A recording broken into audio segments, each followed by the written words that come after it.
Nag-PM yung ex ko. Kakainis siya. Sabi ba naman, ang lamig ngayon, ulan ng ulan, baka pwedeng manghingi ng sopas. Dalhin ko daw sa room 401. Bakit ko naman doon dadalhin, nakakaasar? Ako pa yung magdadala? Hindi mo siya nahiya? Siya lang nga yung nanghihingi, tapos siya pa yung dadalhan ko ng sopas.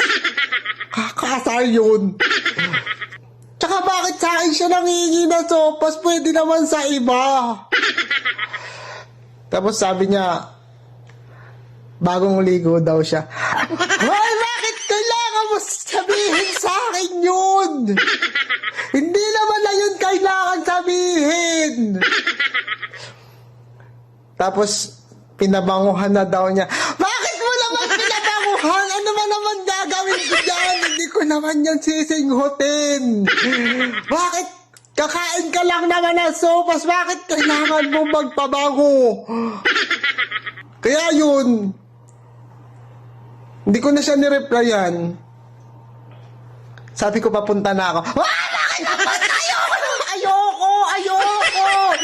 Ayoko na gano'n. Ayoko talaga.